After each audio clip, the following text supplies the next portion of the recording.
enter once, enter 100, and then enter 1000. Look at this. Alright, the problem is right. The place value of the underlined number. There was a solving problem 1 to 5. Charles will be the one who will answer the solving problem that I given in the blackboard right now. Okay, we will see if he get a 5 correct answer. We will answer at the blackboard about the 5 solving problem. Okay. And by the way, I have a honor and a medal, so this is gonna be easy. Oh, we'll see it then. If he got a correct answer.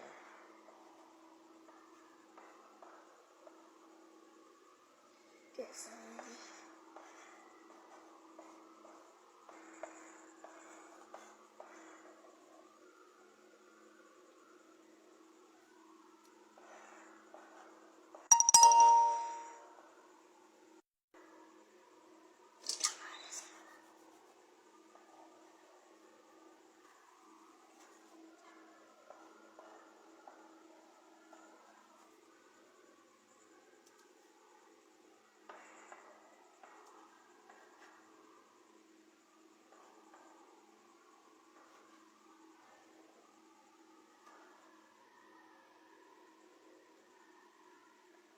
We have to look at the back.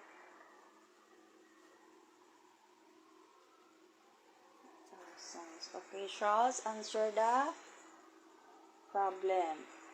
Okay, we'll check if he got correct. This is 1. You explain if you explain for them. Okay. Okay. This is ones, tens, hundreds, and thousands. So it's correct. okay, got answer correctly. Now this is ones, tens, and hundreds. So I am correct. And now this is ones, and now I wrote ones, so I am right. There we go. Okay.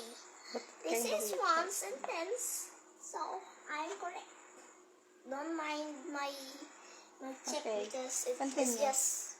Let me continue. Okay, now this is tens. I mean ones, tens, hundreds, thousands, and 10,000. So I wrote down 10,000s, and I am correct.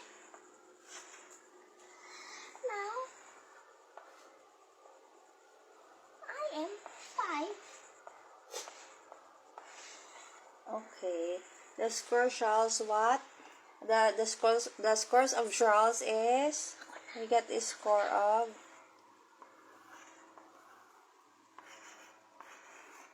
5 out of 5. Okay. Now I'm gonna write down. Okay. Thank you for watching. Bye. Say bye doon. Bye. Thank you for your watching. See you next time. The answer already. Oh my God, look at that.